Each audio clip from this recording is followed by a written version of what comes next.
Greetings and welcome to the Pure Report. I'm your host, Rob Ludeman. It is time to bring the orange. We've got a twofer for you today. Aaron Stevens, Don Poorman here in studio. I'm thrilled to have both of you. Welcome to the program. Thank you. Yeah, good to have you. Aaron, I'm going to start with you. You are a first timer. I am. So you are going to get one of the hat. coveted beanies for the Pure Report, which makes sense because you hail from Seattle and it does get a little cold there. So enjoy that.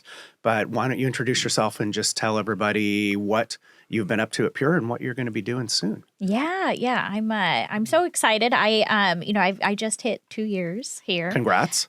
Which in Pure time, I feel like in some ways feels more like 4 or 5, which is great. You know, we're doing a lot. We're moving fast. It's dog years here when we look at time. It really is. Yeah. That's the way it works. Yeah, that's what I like. So I've been really focused actually for the last 2 years, and when I started, I've been really focused on cloud. We have some big things coming. So you'll see in the coming weeks. But as I have sort of been getting ready to wrap off my cloud journey with a nice bow, I was itching for a new challenge. So I'm actually going to be taking on AI very shortly here. All right.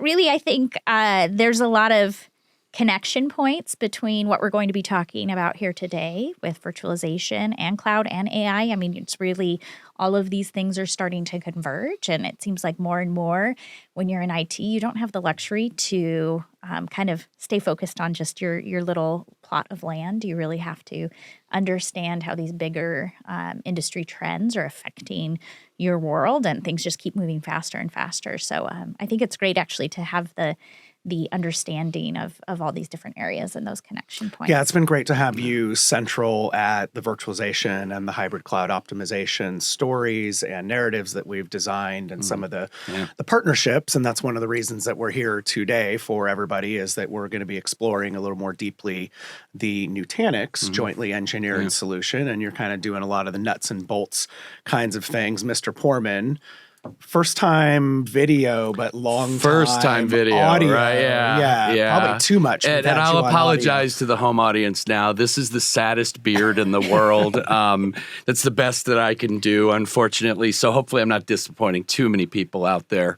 They've heard my voice and now they've seen my face. Well, now they get to put the face with the voice and the sad. I don't know if that's a good thing, but beard we'll figure that out. Yeah. Better than the last time I tried. So right, yeah, there you go. That's there right. you go. You've been involved in a lot of things. So Don's one of our senior technical evangelists, which is, for me, a loaded title at times. But you're kind of a smart guy who looks after a lot of different things and is able to articulate, what we need to say and stories we need to tell.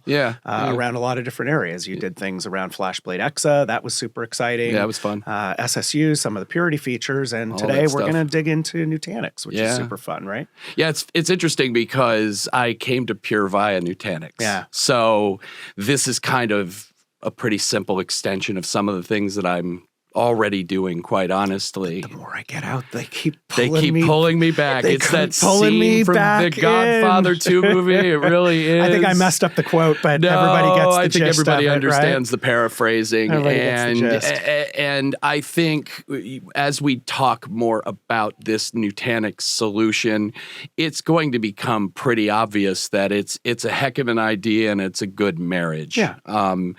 We're working on it, obviously. It's not GA yet, but the concepts and what we've seen so far is incredibly impactful. So yeah, the timing is really good, right? Yeah. Because we've had about a year or two of this interesting situation with changes in virtualization, and we'll just put it out there, right? Broadcom, acquired VMware, and a lot of things changed. And so really the thesis, as you put it on the show notes, which is interesting, is there's been pricing shifts. And our role, and you articulate it well in the show notes as well, is we're kind of Switzerland. We're here to help, right? We understand people have invested in VMware for years and years and built up a lot, and now they're facing a decision. Well, what do we do? Where do we go? And I've had John Owings in the past talking about containerization of VMs or as an alternative. The interesting stat, I pulled something from Gartner, is that they estimate that out through 2028 that these continuing disruptions in server virtualization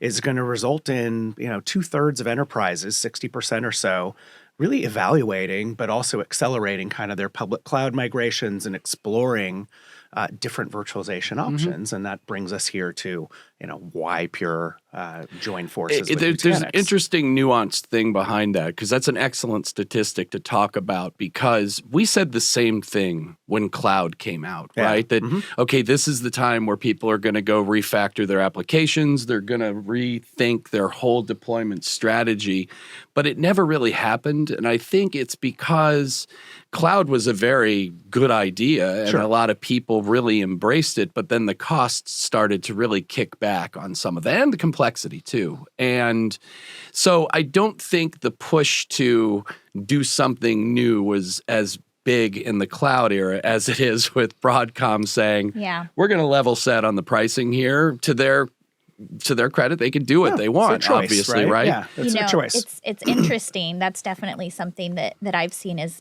we were sort of starting to see a stabling and a balancing of, there was sort of this big rush to the cloud at first, and these predictions that everyone was going to be in the cloud in 5 years completely, and obviously we've settled out into a place that is much more hybrid. And I think what is interesting about what has happened with this situation with Broadcom is that a lot of what IT sort of felt like, you know what?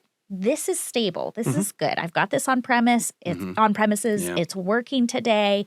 I don't have to worry about that. I can go focus my time and energy on putting, the next application in the cloud, or containerizing the next application, or focus on innovating, building new AI models and tackling what's next. Well, with this situation, now all of those sort of stable workloads have been disrupted. Right. And so it's this new catalyst again to say, okay, is this the moment where I'm going to rip off the Band-Aid and go fully towards containers, right? Or move this workload to the cloud? Or am I going to say, okay, this is still okay. We can shore this up. Yeah. And it is fascinating to see how every organization and every person in IT is really having to dive in and rethink this again. Yeah.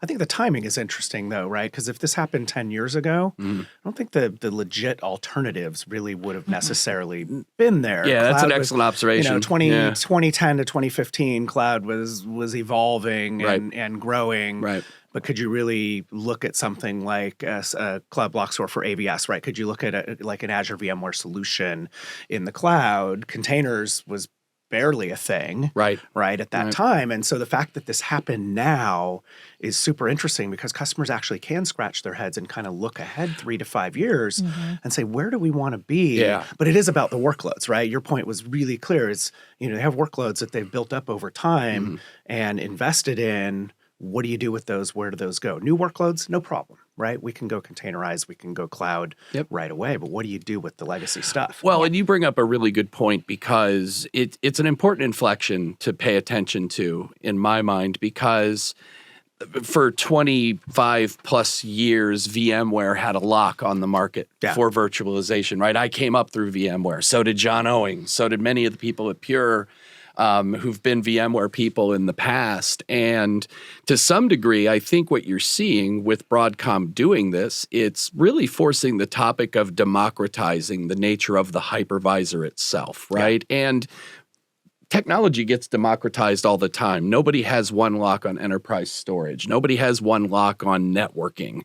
And I think this is just a genesis of that. And for the bad, because some people are being forced into decisions that they don't want to accelerate and do. But at the same time, it's like, listen, the change has to happen eventually. So this is the time to really sit and decide, what does the next 5 or 10 years look for you? Because how IT is, we're very reactionary. We're like, I got to do this now because some of my boss is on my back. And now we have to stop for a second and look forward and say, all right, where is this oil tanker really going, right? And it lines up well with Pure strategy for storage too, because we're one of the few out there that say, listen, to really understand our value, you need to think 5 or 10 years in the distance. And that's not a normal behavior for IT. No, it's usually next quarter, right? Or next 2 quarters that we're looking at. Aaron, how would you go to a lot of events? You talk to a lot of customers. How would you characterize what they're facing? I think a year and a half ago, it was a lot more shock and awe, right? We're getting Yeah. the new contract and we're trying to Shock and awe. figure out. But I feel like that's leveled out, right? That there's certain customers who've said, okay, cool, we understand the changes, the increases, whatnot. We're just going to go forward. And there's others, right? This was very evident at Accelerate when we had kind of our user groupy session, led Which was by one of which our was an customers. awesome pivot, by the way, man. Yeah, which was super cool. Incredible. But they're going in a different direction. So what do you see? What do you feel is the prevailing wisdom of different customers? Yeah, it's interesting because when when this whole situation first happened, we kind of came together and said, wow, this is a huge disruption for IT. And, again, I worked in IT early on, both when I was in college, I actually interned, and worked at a data center.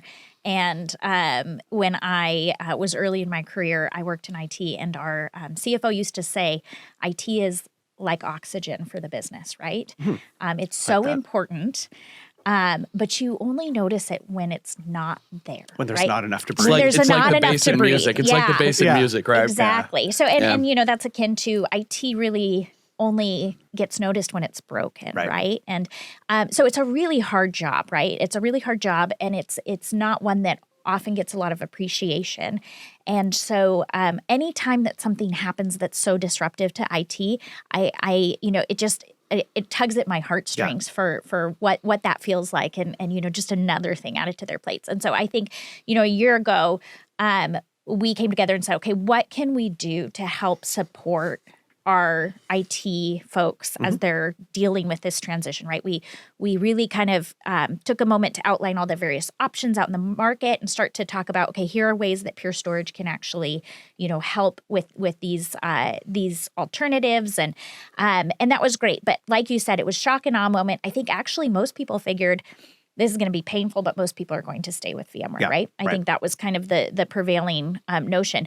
We have been really surprised over the last 6 months to see how many organizations are really saying, even if some of my workloads are staying with VMware, I do want to understand the alternatives. I want to go test them. I want to see how they work. I want to make sure that my teams are getting a chance to learn other technologies. So whether that's other hypervisors, looking at Nutanix, looking at Hyper-V, looking at other options that are out there on the market, or whether it's containers or an option like going with KubeVirt and Red Hat OpenShift. I think what has been really surprising to us is that these are really serious conversations happening within organizations, and IT leaders in particular really want to make sure that they're actively testing alternatives, if not moving some workloads over, so that they have a more diversified portfolio. Absolutely. And, to what you were saying, Don, on this idea of democratization, it's only good for the customer. Absolutely. Right? More options more is always options better, is right? always Yeah, better. I agree. Yeah. My old boss used to say it's better to have options than gaps. Yeah, right, absolutely. In the portfolio, which is why I really love the narrative and kind of the story that you and many others put out really quickly, right, when this transition happened. And it was really around 4 sort of distinct pillars, which was, okay, there's a set of people that are going to stay on VMware. We've invested for over a decade. Great. We're going to continue to do that. We're tightly aligned with the engineering team. Amazing integrations, things that actually work with our storage. 2, people are going to shift into cloud mode, right? They're going to look at, how do I go hybrid cloud this or go fully into cloud? 3, not just sorry to cut you off, but not just into the cloud, but on-prem too, right? Sure. Like AWS has Outposts and Azure has on-prem. So great those point things with those different options, right? And then 3 was really what we're going to dig more into here is, Nutanix as one of the many alternatives, and we want to make sure people have choice. When I started, we had a lot more footprint on Hyper-V, right? And things sort of shifted there, but there's different options out there. Are those good enough, right? And then number 4, which we touched on a little bit earlier, is the whole notion of pushing VMs into containers or just going fully containerized. And we're okay with all of them, right? As you said with your Switzerland thing earlier, is we're just here to help, right? We're just here to help and advise, and that's really what we're doing today. But we are going to double click on the Nutanix piece because it is very exciting. I think the first news When did the first news debut on this? Take us May. back. Yeah, May. Yes. May At was the Nutanix news. That's right. Next. May was the big, At Yeah. .next. I remember that was a really quick that was a good scramble. time. Yes. Yeah, that was, yeah. Yes. That came out of Yeah. nowhere, but a lot of people scratched their heads. They were really excited. And I do call back to, remember when we were at Gartner IOCS back in Yeah. December last Yeah. year?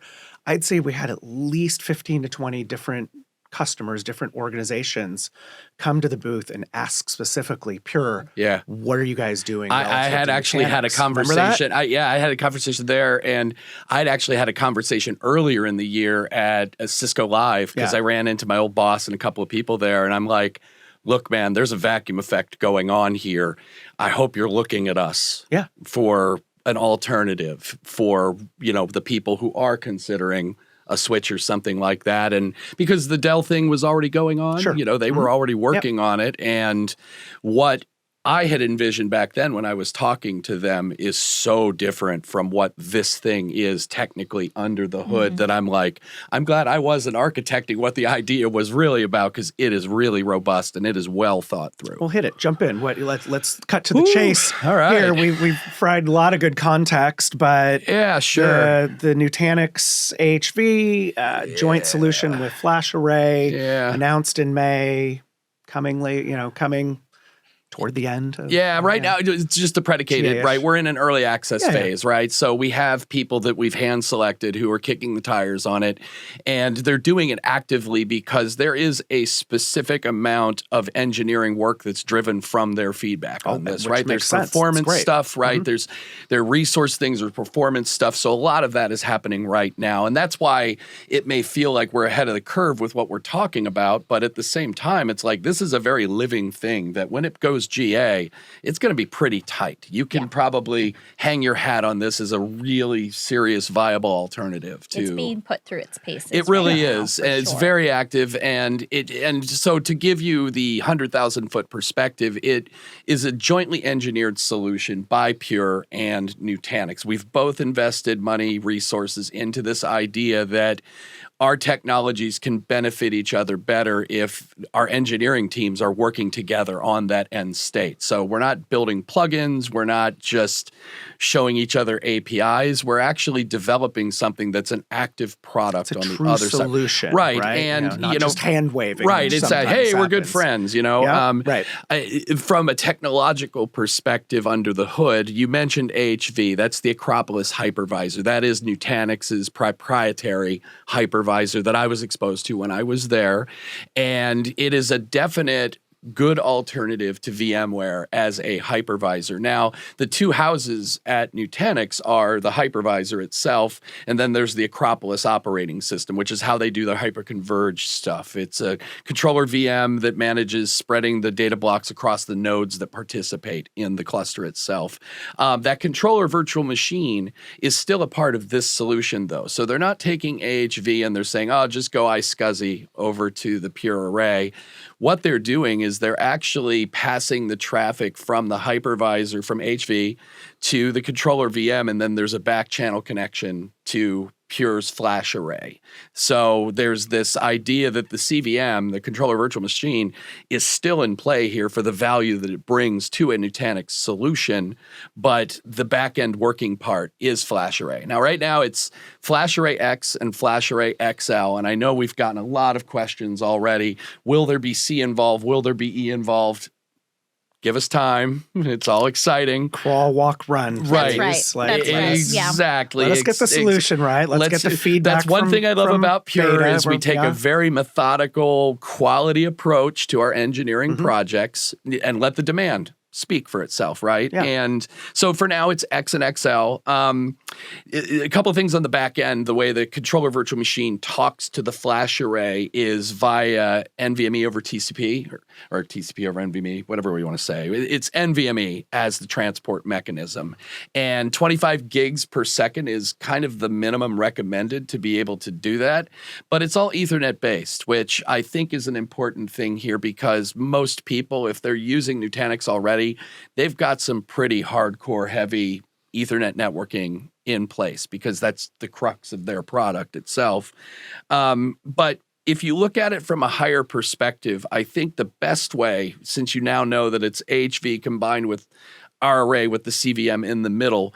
The best comparison that you can make as to what this would look like contextually is if you have an ESX cluster that's X amount of nodes that are talking to shared storage on the back end, this is the same equivalent, right? There's no HCI involved in this. The CVM is there for functionality and certain performance things, but it is a 3-tiered architecture, which I was programmed to not talk about when I was at Nutanix, but you have to give them credit. I still like talking about 3-tier architectures. I love talking about 3-tiered architecture. Right, I mean, you started out in data centers. You knew exactly I what love that talking is. about it, but I've got to give massive respect to Nutanix for them to say, listen, we need to broaden our TAM. We need to broaden our reach, how wide our net goes, right? And that means kind of stepping back for a second and saying, yeah, all that stuff we used to rail about, well, there's a flexibility in that position. So I hand it to them that they've said, all right,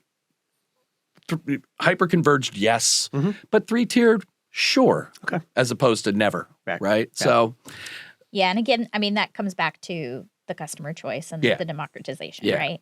It's just, we've had such a lovely time working with the folks over at Nutanix, you know, and I can see how you came from there. It's but there actually really is, I think, a lot of shared energy, and one of the things that I noticed is that Nutanix is very customer focused, and I think that's why they were so keen to build the kind of HCI model that they have, because, everything I hear from Nutanix customers is that they just love that experience, right? It's so easy, so many headaches removed, and things just work and they just run, right? But of course, IT is not simple, and there are many times where you need to pull in additional technology to get the result that you need.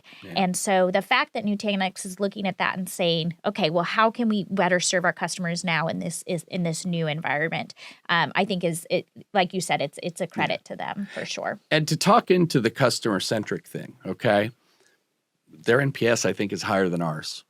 And that was one of the things we used to hang our hat on. When I was over there as an SE, our NPS is 90-something, right? I'm assuming it's still in the 90s, but their pedigree is very similar to ours as it relates to the idea, listen, this HCI thing or this all-flash thing is somewhat of a leap of faith. So we've got your back.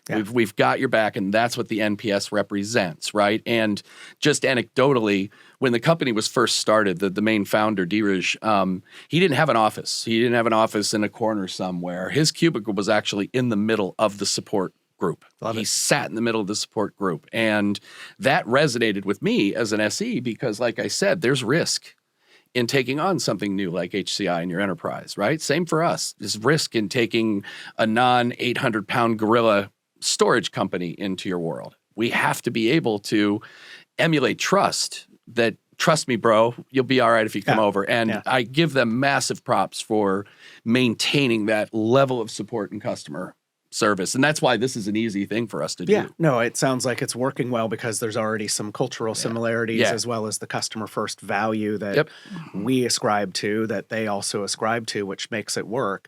Aaron, we talked earlier when we were going through talking about workloads, right, that live in VMs.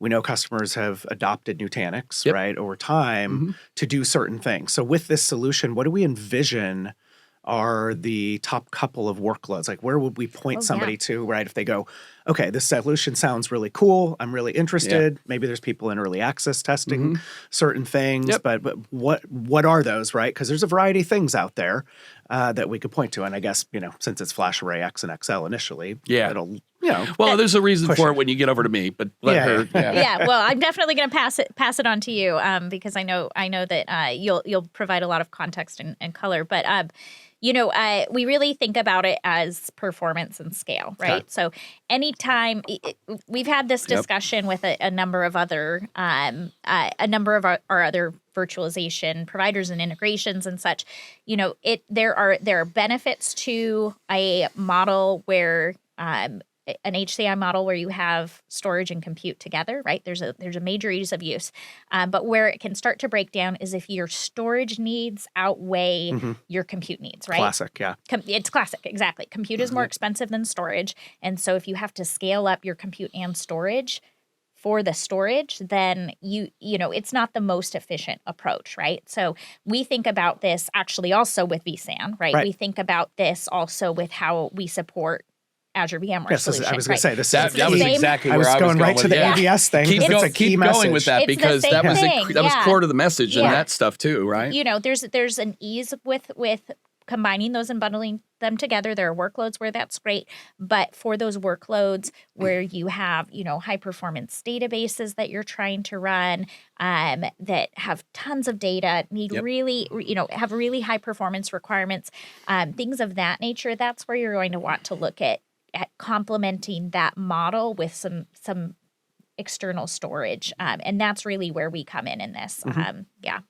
Well, the nature of it being complementary is a very important point that we want to make up, but that we want to establish here is that when we talk about high transactional databases and very chatty, frequently accessed data, it's not that Nutanix is no good at doing that. It's just the experience with what our storage can provide can be a little bit better, right? Or can be not better, but graduated, let's say, because I don't want to get into some, hey, we're better than they are, because that's not what this is about, right? This is adding optionality, right? It's bringing the ability to bring, you know, a better way of handling things when your storage outgrows your compute, right? And that was always the toughest thing at Nutanix was we would sell a solution. They're like, well, what about all this storage? Well, you could use it for DR, I guess, or... Well, that was scale thing, right? Yeah, I mean, absolutely. You go back 5 or 6 years in the earlier days of Nutanix, and that was one of the things that we would hear from people run into somebody at a show, go, oh, okay, you're running that. Cool. How's it going? It's like, oh, it's really great for these kind of limited workloads that we want to do. Yeah. But then when we need to scale, and back to your point about you've outpaced the storage, that's when it starts to break down. Yeah. Right. So well, and scaling is an enterprise level thing, right? I think that if you live in just the microcosm of what HCI does for your specific workload, right, it probably fits the bill really well. But when you start to scale to different levels and adopt new workloads, that changes the dynamic of the data center to where you're like, well, this is great as a Swiss Army knife, but I may need more blades in the Swiss Army knife, if you will. And that's what this whole solution really brings to the table. Yeah. And what I love about it is, I mean, if we take it back up one level to the value that it is providing customers, we're talking, you know, it really isn't a HCI versus external storage the way that we're doing this. No. Yeah. This is very HCI-like because they are actually engineering to bring FlashArray into Prism, right? They're bringing it into the HCI experience. So we are not talking about separately managing your compute and storage now. We're just talking about being able to scale your storage separately. So so it's a really cool model. It's like good improv. It's yes and. It's not either exactly. or. It's either or. It's Exactly. yes and. Yeah. Sort of yes and, right? And speaking of engineering, because I want to dig into that a little bit, this is all about API integrations, right? So we're not just putting shortcuts to management consoles or things like that in here. There is a true marriage of FlashArray capabilities into Prism, which is their management console that enables a Nutanix administrator who has something like this on-prem to be able to seamlessly and transparently provision storage from Prism for the virtual machines themselves. So our approach to this was not just this whole API integration thing, but it was also, how are we going to present this storage upstream to the Nutanix hosts for these virtual machines? And we took a really, really interesting approach in that what we said was a virtual machine in Nutanix is very similar to a virtual machine in VMware in that they're virtual hard drives, right? And VMDKs in the VMware world and it's vDisks over in the Nutanix world.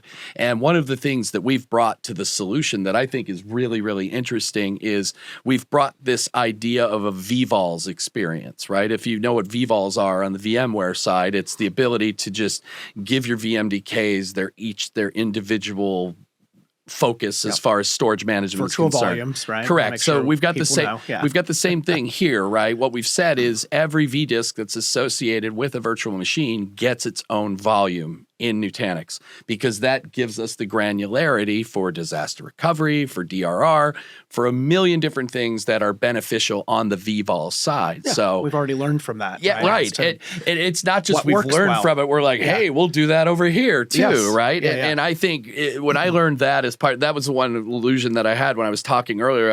I'm glad I wasn't a part of the design, because whoever came up with that, I know who it was. But I'm like, yeah, okay, I'm glad you're there and I'm not, that kind of thing. So and I think the API thing is huge. I think the ability to give a Prism administrator who needs to manage VMs with our storage on the back end a completely transparent experience, and just give me my storage. It's somewhere out there. It may not be on my cluster, but it's on the array. That's fine. That's all I need. And out of the gate GA, that's what it's going to look like. There's a roadmap as it relates to what else is coming that we can't talk too much about, but I'm sure it's going to become more robust and richer with performance data and all of that stuff. So speaking of the GA and considerations, and going back to that I talked about were crawl, walk, run in this. Aaron, are there considerations, right, that people, I don't want to use limitations, but are there I'm glad you're asking her the question. Considerations, I know. Because there are some that people freaked out over, but there's Let flexibility. me look at my notes. No, so go ahead. Well, it's the part where what do people really need to know, knowing that we're Mm. continuing to work and evolve on this. Yeah, right? so a couple things. One, you can bring your existing Pure Storage flash arrays. Okay, so That's existing great. FA. Yeah, You can bring that. Okay. Now, but BYOFA. BYOFA, That's right. yeah. If you got one laying around, just bring it over. BYOFA. Which is great. Yeah. But as we mentioned earlier, right now that's just X and XL. Okay. More coming, I'm sure. The other thing is that from the Nutanix side, this is only going to be greenfield. Okay. So they are selling a separate SKU. It's a compute only SKU for NCI, and so you can't sort of take the compute that you've already built and that you're using today and then just plug in the flash array. So this really is more greenfield. So and it really is intended to provide that that alternative for customers who are thinking about that they can address it right away. Yeah, they their can just portfolio, make right? that choice. Cleanly, right? Yeah. Clean choice. Yeah. And I do think, I do think that this makes sense, right? This is the biggest need that we heard from customers, right? We always start with that and then we'll expand from there. To that note, the way that I hear it is that we will follow customer demand, right? In what we continue to move forward on together. And so if this is something that you as an IT leader are saying, wow, should I hang my hat on this as my number two or my alternative or my exit path, whatever that, whatever is right for you, be vocal about what you're looking for. Be vocal to your sales folks. We want feedback. Nutanix and at Pure. For sure. Yep, Okay. absolutely. To be honest, we've had a ton of interest, and the early access filled up very quickly. So I know that there are a lot of It's a folks good problem to have. It's a great really problem. was. Yeah, It's but- wonderful. We're fending people off Yeah. at .next, as a matter of fact. Yeah, but that's great. Keep being vocal. That's what we need to know where we're headed next. And I think that it is really fun to be in an organization where that is the way that we choose what to pursue next is by what the customer demands and what they need. So, but if you're interested, have the conversation with your seller, because then they can bring it back to the development teams on both sides. Well, and to your point about that, the caveat of being flexible through the EA revolves around a very important variable that's probably the most controversial in all of this, right? Is what's the minimum core count? Yes, yes. I was looking at my notes. I was like, what did I forget, John? I was ready to pull. I was ready to pull that one over. But it goes to your point, right? That initially, when this was all talked about, there was a minimum core count that people freaked out over, right? And what we've seen through EA, though, is a capitulation on both sides, Nutanix as well as us, from the perspective of, well, that core count is just kind of a suggestion, right? And I won't get into specific numbers, but I will say, at least the feedback I've seen and the energy I've seen around this solution is, all right, yeah, it's just a suggestion and we're going to take it on a case-by-case basis based on the opportunity and more importantly, based on what benefits the customer, right? And because remember, Nutanix is cut from the same cloth we are. Sure. We want to make sure the customer is satisfied. So we will adjust ourselves accordingly, right? Another quick thing I wanted to bring up about the flash array thing too, because you can bring your own flash array.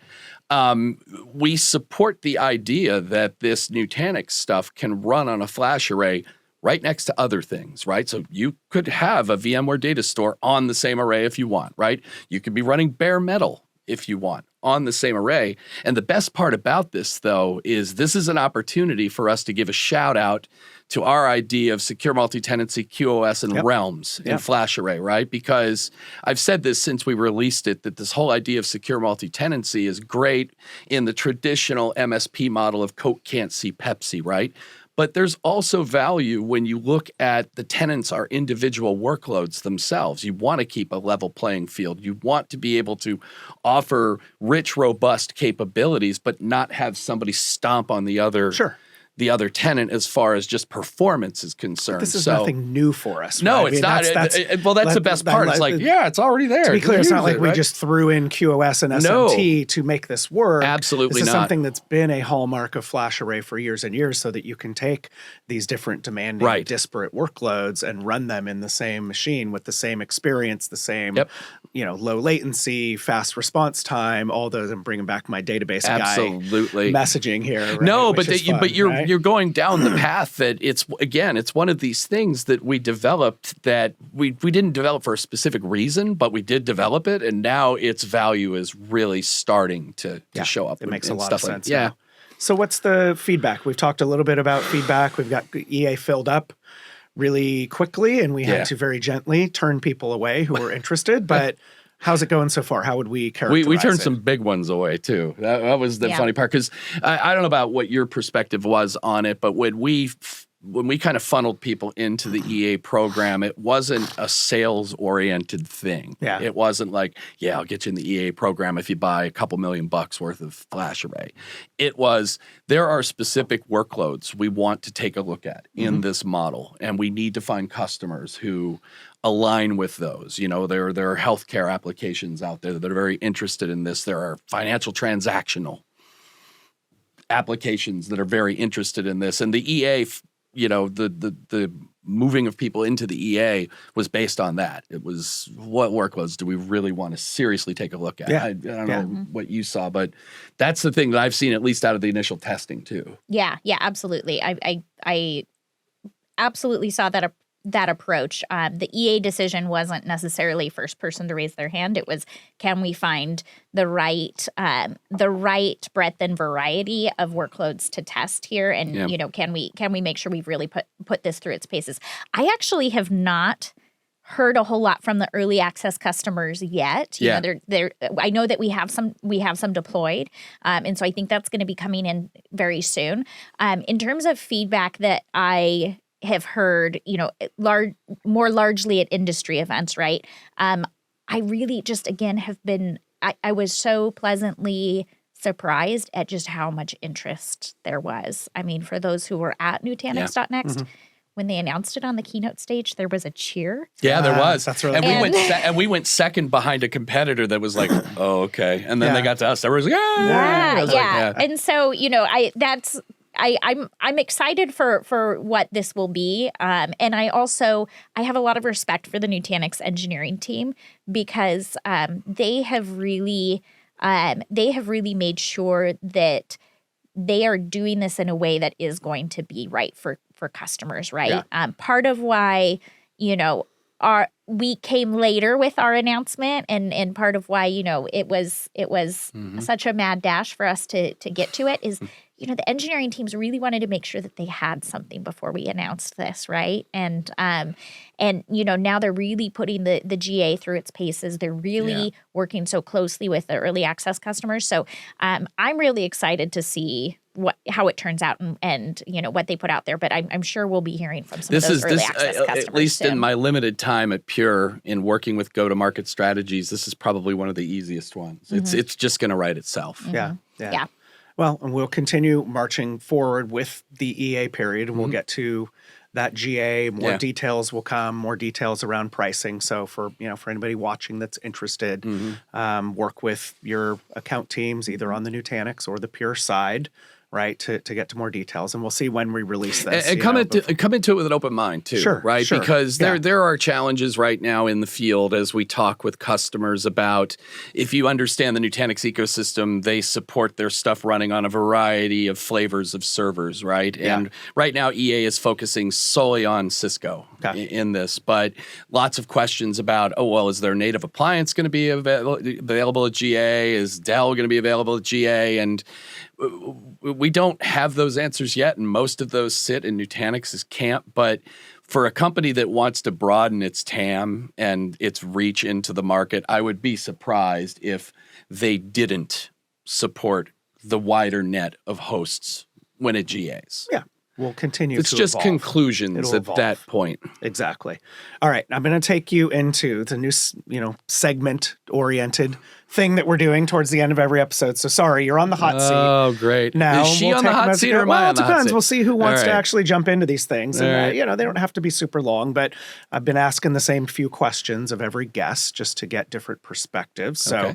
question one is currently, and maybe it's related to what we were talking about today, but what's a trend or an industry shift that is going on right now that you think more IT leaders maybe should be paying more attention I'm going to to? give that to her because of her pending career. I move. mean, Yeah, that's right. It's so You're shifting into cliche, AI. but Boy, that was a loaded. Right? Yeah. Jeez. I It's a hate red herring of a question. I hate right to be there. so cliche, but it is AI, right? And I think that if you are not already working on AI initiatives, unfortunately, you're behind a bit. And it's so hard for me to even say that because I get it with IT, right? Like we're here talking about virtualization. We're here talking about all this disruption. And these are things to keep the lights on. You have to, you have to do these things.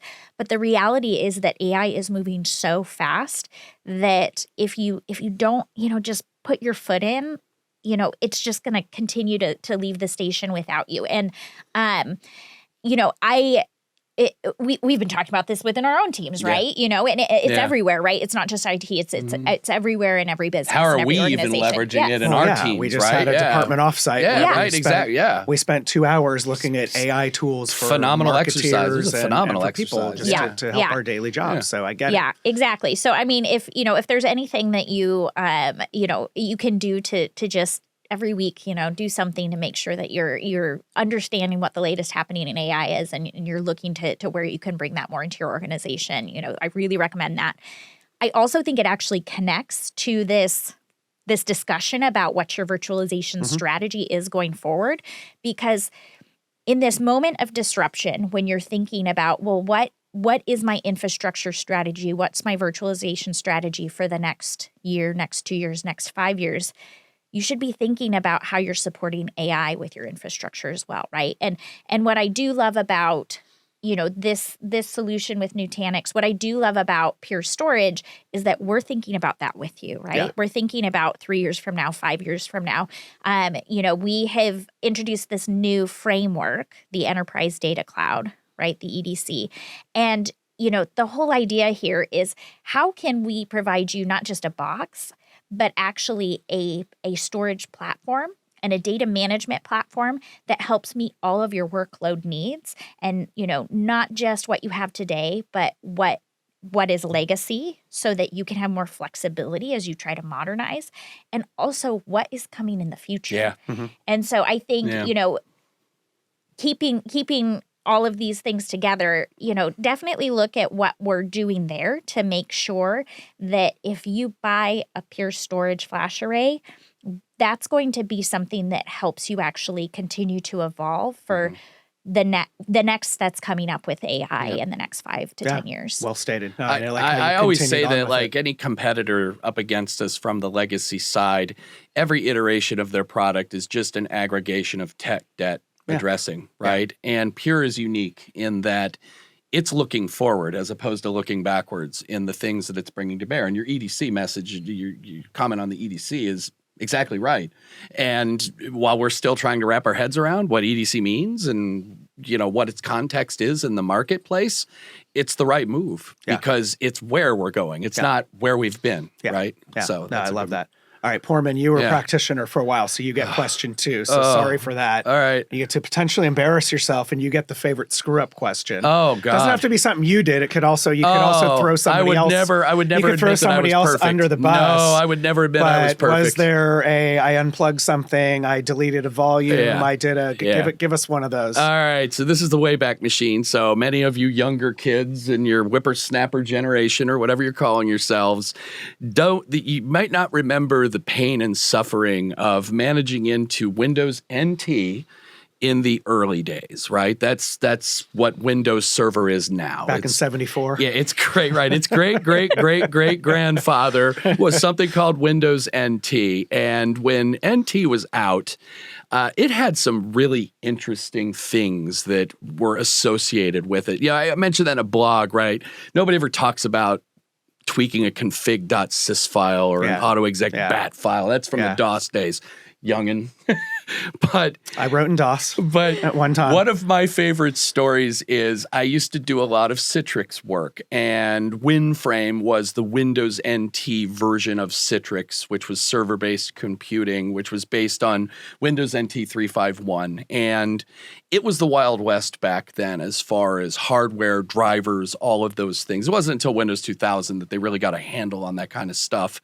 And one of the biggest flaws of Windows NT and WinFrame back then was you had to be very, very careful when you started monkeying around, believe it or not, with display resolution. And I had just built a WinFrame server that was going to have 30 users on it doing whatever. And you had to set the resolution on the server that you wanted to deliver out to the end users, right? 30, yeah. And back in the days, you guys could go Google this, but 640 by 480 was probably the entry point of resolution, and it was horrible. I mean, you could fit one poorly fit window on your screen. So one of the things I wanted to do was I was like, well, I'm going to adjust the resolution a little bit. Let's give these people a little more breathing room. Well, this is one of the favorite parts of the story is that back then, if you adjusted the resolution to a mode that the video card wouldn't support, the screen would just go black. Nothing worked. And you could reboot the server all day long. You could even try and do the last known good configuration and it still wouldn't fix itself. And I did that. I made that mistake. And I did that 6 hours before everybody showed up. The only answer to that is you got to rebuild the server. Redo the whole thing. Congrats. Oh, yeah. Extra work. Oh, I never touched video resolution after that. Yeah, that was my recovery. If it works, leave it alone. Mea culpa, begging the 25 users. So that's what I did. At least it was only 30 users. Don't go pushing red buttons that are sitting there for a reason. That's probably the lesson you learn, right? It's a very good lesson. Yeah. All right, Aaron, you get the last one. And since you shared with us that you started out working in data centers. Yeah. Right, early on. Go back to that time. Hold on, let me caveat that because I want her to understand that she's a hardcore math nerd. She's a mathematics person. So this AI thing, she's like Stephen Hawking over there. So her perspective of the data center is going to be like the Matrix with the green stuff. I like it. Yeah. Well, it's funny. I actually